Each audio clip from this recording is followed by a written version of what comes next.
स्वागत है मित्रों। कहानी को आगे बढ़ाते हुए आज हम कहानी में देखेंगे कि टैन अपने सामने मास्टर होंग को दुल्हन के लिबास में फुल ऑन मेकअप के साथ देखकर उसके मुंह से चीखे निकल जाता है और यहाँ पर मानना पड़ेगा कि मास्टर होंग दुल्हन के लिबास में क्या खूब लग रहे हैं। खैर मास्टर होंग तब टैन का मुंह पकड़ के कहते हैं कि टैन धीरे चिल्लाओ मत। टैन तब मास्टर होंग से कहता है कि हे भगवान, तो मास्टर होंग आप हो अंकल फैन के वही मिस्टीरियस दुल्हन जिसके बारे में सब बेसब्री से जानना चाह रहे हैं। और टैन हंसने लगता है। मास्टर होंग कहते हैं कि टैन हंसो मत और कोई तरकीब निकालो, मुझे इस शादी से बचाओ, मुझे मदद करो इस शादी से भागने में।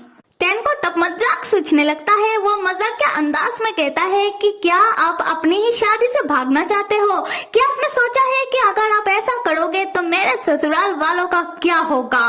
क्या आपको पता है कि मेरे ससुराल वाले आपकी और अंकल फैन की शादी की तैयारी कर चुके हैं और मेहमान भी हमारे घर आ चुके हैं। अगर आप अभी शादी से भाग जाओगे तो मेरे अंकल फैन तो किसी को मुंह दिखाने के लायक नहीं रहेंगे। लोग तो उनके बारे में बातें बनाएंगे कि देखो छोड़ा हुआ दुल्हा। मास्टर होंग तब टैन की मजाक समझ नहीं पाते, उन्हें गुस्सा आ जाता है और वो गुस्से में टैन से कहते हैं कि टैन तुम ये बात कह रहे हो? टैन क्या तुम भूल गए हो कि पिछली बार जब बाइजिन का शादी हो रहा था तब वो तुम ही थे जो बाइजिन की शादी में आकर सबके सामने तमाशा करके बाइजिन का शादी नहीं होने दिया था और बाइजिन को अपनी ही शादी से तुम्हारे साथ ले गए थे। टैन जिसे अभी भी मजाक ही सूझ रहा है वो कहता है कि मास्टर होंग क्या आपको पता भी है कि आप क्या कह रहे हो? मैं तो हूँ आपका ही स्टूडेंट, तो हम एक जैसे ही हैं। शायद हमारा काम ही यही है कि कभी शादी के मंडप से दूल्हे को ले जाना या फिर कभी शादी के मंडप से खुद ही भाग जाना। मास्टर होंग की नजर तब अंकल फैन की ओर पड़ता है जो घर की बैकयार्ड की ओर उन लोगों की तरफ ही आ रहे थे। मास्टर होंग तब तुरंत टैन को पकड़ के अपने साथ लेकर एक झाड़ियों के पीछे जाकर छुप जाते हैं। तब हम अंकल फैन और बाइजिन को देखते हैं जो एक साथ ही बैकयार्ड के ओर आते हैं। मास्टर होंग और टैन तब उन दोनों का बात सुनने लगते हैं जहां अंकल फैन बाइजिन से कह रहे थे, बाइजिन क्या तुमने टैन को घर के बैकयार्ड के ओर ही आते हुए देखा है? बाइजिन कहता है कि हाँ, पर अंकल फैन आप क्यों पूछ रहे हो? अंकल फैन सच्ची में बताओ कि क्या कुछ हुआ है? अंकल फैन तब बहाना मारते हुए कहते हैं कि बाइजिन कुछ नहीं हुआ है, मैं तो ये इसलिए पूछ रहा हूँ क्योंकि हमारा घर का बैकयार्ड बहुत बड़ा है। अगर टैन बाई चांस गुम हो जाए तो वो टाइम पर मेरे शादी को कैसे अटेंड कर पाएगा? टैन मास्टर होंग से तब कहने लगता है कि मास्टर होंग हम ऐसे छुप क्यों रहे हैं? हम तो राक्षस है, हमें ऐसे छुपना शोभा नहीं देता और आप तो मेरे मास्टर हो, आप तो कितने शक्तिशाली कल्टीवेटर हो। मास्टर होंग कहते हैं कि हाँ मुझे पता है कि मैं शक्तिशाली हूँ। टैन तब आगे बढ़ने लगता है और मास्टर होंग से कहता है कि मास्टर होंग तो फिर ठीक है, चलो जाकर उनसे लड़ाई करते हैं, मैं उससे नहीं डरता। मास्टर होंग तब टैन को पकड़ के रोकते हुए कहते हैं कि टैन रुको और समझो कि अभी हालात बहुत पेचीदा हो चुका है क्योंकि मेरा कल्टीवेशन की शक्तियाँ फिलहाल सील है। टैन तब शांत होकर एक जगह बैठ जाता है और मास्टर होंग से हालात की गंभीरता को समझने के बाद कहता है, मास्टर होंग हम एक सभ्य समाज में रहते हैं तो हमें थोड़ा साहस दिखाना चाहिए। मास्टर होंग मैंने अंकल फैन को समझने में गलती कर दिया, मुझे विश्वास नहीं हो रहा कि वो ऐसे निकलेंगे। अंकल फैन ने आपको बांध कर रखा और वो आपसे जबरदस्ती शादी करना चाह रहे हैं, वो ऐसा आपके साथ कैसे कर सकते हैं? मास्टर होंग तब अपना ऊपर का ब्राइडल ड्रेस टैन को देते हुए कहते हैं कि टैन तुम्हारे अंकल फैन ने घर के चारों ओर बैरियर लगा कर रखा है तो मुझे कुछ टाइम चाहिए उनकी सील का तोड़ निकालने में। तब तक तुम मेरा ये ब्राइडल ड्रेस पहनो और इधर से दूसरे डायरेक्शन में भागो और सबको अपने पीछे 10 मिनट तक भगाओ। टैन कहता है कि मास्टर होंग आप मुझे ये करने के लिए कह रहे हो?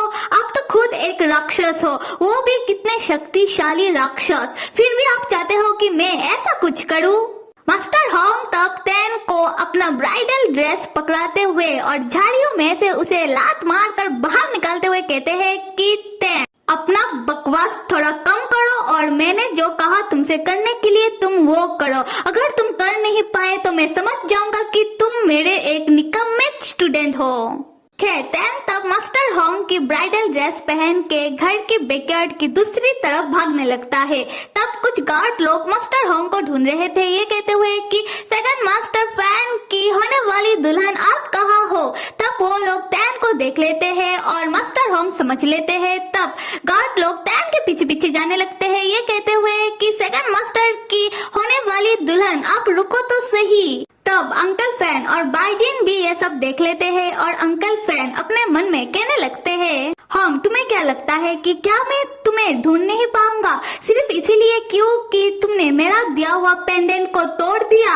हम अगर तुम्हें मेरे साथ ये सब गेम ही खेलना है तो चलो मैं भी तुम्हारे साथ कुछ देर खेल लेता हूँ। अभी 10 मिनट बाद का सीन दिखाया जा रहा है जहाँ टैन भाग भाग के थकने के बाद वो बैकयार्ड के कोने में आकर बैठ जाता है और अपने मन में कहने लगता है कि मेरे मास्टर होंग कितने कमजोर है। खैर उन्होंने जो मुझे करने के लिए कहा था मैंने वो कर दिया।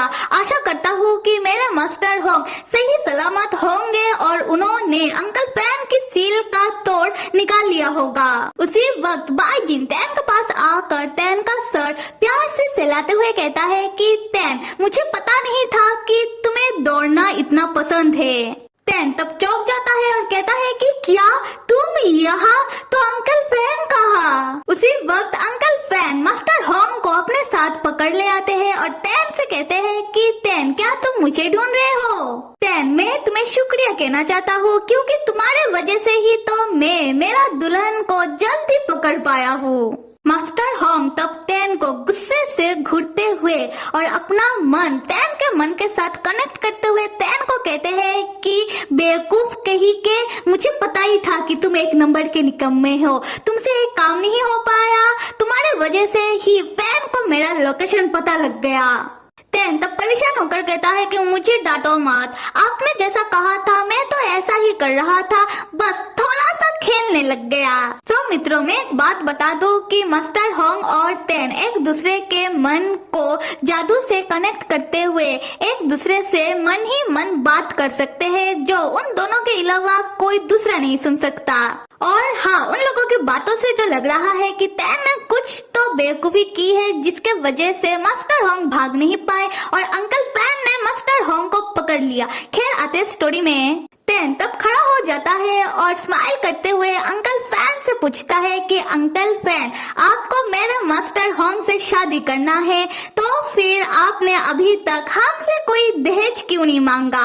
अंकल फैन टैन को कहते हैं कि टैन देखो मैं और तुम्हारे मास्टर होंग एक दूसरे से प्यार करते हैं तो मुझे कुछ नहीं चाहिए और ऐसे भी मेरा जो भी है वो सब तुम्हारे मास्टर होंग का है। टैन तब हंसते हुए अंकल फैन के सामने जाकर उनका कंधा पकड़ लेता है और अपने उंगली से मास्टर होंग को कुछ इशारा करता है। मास्टर होंग तब गुस्से में एक झटके से अंकल फैन से अपना हाथ छुड़वा लेते हैं। अंकल फैन मास्टर होंग को देखते रह जाते हैं और टैन हंसते हुए अंकल फैन से कहता है कि अंकल फैन आप दोनों ही हैंडसम और जेंटलमैन हो, पर अगर मैं आपकी बात करूं तो आपका एक नाम है, रुतबा है और सब आपको मानते हैं। आपके पास क्या कुछ नहीं है तो आप मेरे मास्टर होंग को कैसे पसंद कर सकते हो।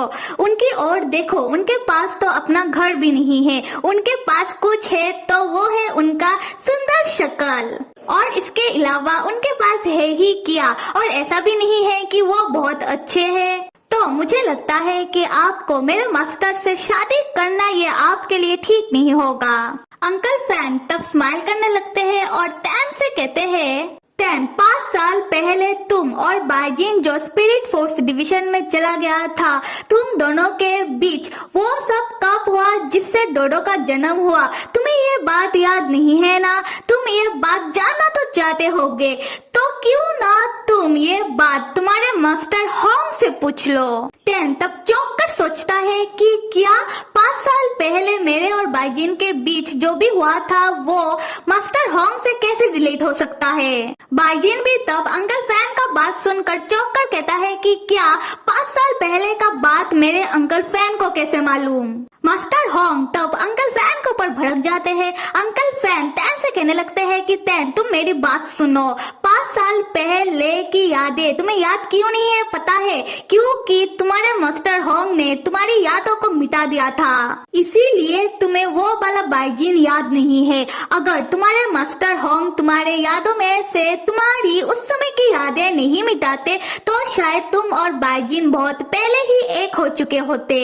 मास्टर होंग अंकल फैन के ऊपर भड़क कर कहते हैं कि फैन तुम मेरे और मेरे स्टूडेंट के बीच कलेश पैदा करने की कोशिश कर रहे हो, और 5 साल पहले जो भी हुआ था इसमें सिर्फ गलती मेरी है, और तुम जो उस समय अगर लेटर लिखकर मेरे स्टूडेंट का ध्यान अपने सेक्ट की ओर नहीं खींचते तो शायद बाइजिन और मास्टर होंग तब आगे कुछ नहीं बताते, और बाइजिन उन लोगों का बात सुनकर चौंक कर सोचता है तो ये सब कुछ मेरे अंकल फैन के कारण हुआ है, और इंसानी दुनिया में तैन के ऊपर जो अटैक हो रहा था क्या ये सब भी इनमें रिलेटेड है? खैर तब हम तैन को देखते हैं जो गुस्से में अपना मास्टर होंग से कहता है कि मास्टर होंग आप। मास्टर होंग परेशान होकर तैन से कहते हैं कि तैन तुम मेरा बात तो सुन लो। तैन तब कुछ नहीं सुनता बल्कि अपनी शक्तियों से अंकल फैन को बांध लेता है और मास्टर होंग से कहता है कि मास्टर होंग अगर आपको शादी नहीं करनी तो इधर से भाग जाओ। उसके बाद तैन अपने मन में कहता है कि आप लोगों को क्या लगता है मैं इतना बेवकूफ हूँ?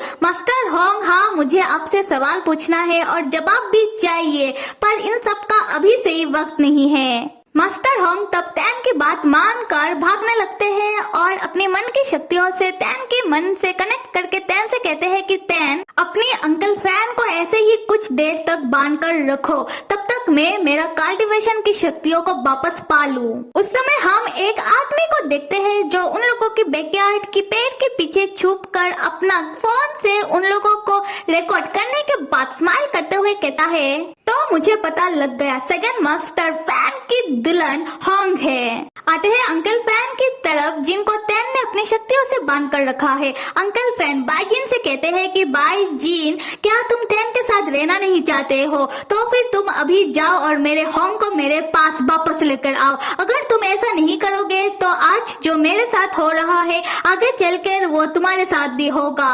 तैन कहता है कि अंकल फैन ये क्या बकवास है? बाइजिन कहता है कि अंकल फैन तैन मुझे छोड़ कर के ही नहीं जाएगा। अंकल फैन तब अपना शक्तियाँ इस्तेमाल करते हुए तैन की शक्तियों से आजाद हो जाते हैं, पर उनकी शक्तियों से तैन लड़खड़ा जाता है और बाइजिन आकर तैन को संभालते हुए कहता है कि तैन क्या तुम ठीक हो गई? तुम्हें चोट तो नहीं लगा? तैन कहता है कि मैं ठीक हूँ, मुझे छोड़ो, मुझे मेरे मास्टर होंग का मदद करना है भागने में। अंकल फैन मेरे मास्टर होंग को ऐसे मजबूर नहीं कर सकते उनके साथ शादी करने के लिए। तब हम अंकल फैन को देखते हैं जो मास्टर होंग के पीछे भागकर जाने लगते हैं। तैन अंकल फैन को रोकते हुए कहता है कि अंकल फैन आप ऐसे मेरे मास्टर का पीछा नहीं कर सकते। अंकल फैन को तब गुस्सा आ जाता है तैन के ऊपर और वो अपनी शक्तियों से एक मैजिक फायर बनाकर तैन को कहते हैं कि तैन क्या तुम्हें मरना है? बाइजिन तब अंकल फैन को शांत करवाते हुए कहता है कि अंकल फैन अब तैन को कुछ मत करना।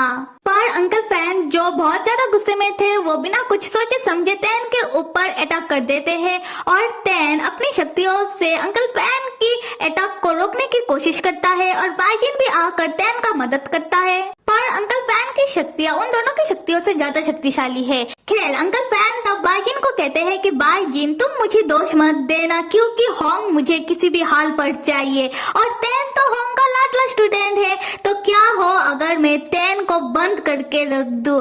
तब होंग तैन को बचाने के लिए कुछ दिनों के अंदर ही मेरे पास वापस चला आएगा। लो इस बात पर होता यह है कि बाइजिन को आ जाता है गुस्सा और वो स्पिरिट फोर्स डिवीजन में जाने लगता है और उसका अंदर का जीन जागने लगता है। तब हम बाइजिन को देखते हैं जिसके फोरहेड में वही ब्यूटीफुल सा ब्लू कलर का मार्क अपीयर होने लगता है और बाइजिन जीन बन जाता है। तब बाइजिन के आसपास से एक राक्षसी रेडिश एनर्जी निकलने लगता है। तैन तब बाइजिन की रेडिश राक्षसी एनर्जी देखकर बाइजिन से पूछता है कि बाइजिन ये तो राक्षसों का एनर्जी है, तुमने कहाँ से राक्षसी कल्टीवेशन सीखा? जिन तब तैन से कहता है छोटू से तैन तुम यहाँ से हट जाओ, मैं इन्हें संभाल लूंगा। उसके बाद जिन अपनी पूरी राक्षसी रेडिश एनर्जी से अंकल फैन की शक्तियों को काबू कर लेता है, जिससे एक छोटा सा धमाका होता है और तैन दूर जाकर गिरता है। जिन तब अंकल फैन को गुस्से से कहता है कि किसी को भी हक नहीं मेरे तैन को नुकसान पहुंचाने की। तैन तब दौड़ के बाईजीन को आके पकड़ लेता है और बाईजीन से कहता है कि बाईजीन क्या तुम ठीक हो? तब तैन बाईजीन के फोरहेड में वही ब्लू कलर का मार्क देख लेता है। अंकल फैन तब तैन और बाईजीन को देखने लगते हैं और उन्हें अपना गलती का एहसास होता है। अंकल फैन अपने मन में कहते हैं कि होंग तुम तो हो ही एक कोल्ड हार्टेड और तुम्हारे वजह से देखो मैंने आज क्या कर दिया। मैंने तैन और बाईजीन के ऊपर हमला कर दिया। मैंने उन दोनों को नुकसान पहुंचाने की कोशिश की, वो भी बिना कुछ सोचे समझे। ऐसा मैं कैसे कर सकता हूँ? होंग तुम सिर्फ रुको, मैं तुम्हें वापस लेकर आऊंगा। मैं तुम्हें अपने सामने झुकाकर तुम्हारे मुंह से ही ये कहलवाऊंगा कि तुम मेरे साथ रहना चाहते हो। और मेरे प्यारे मित्रों, आप सब लाइक करो, सब्सक्राइब करो और साथ में मेरा एक्सप्लेनेशन कैसा लग रहा है कमेंट करके जरूर बताना। Till then stay with me and see you.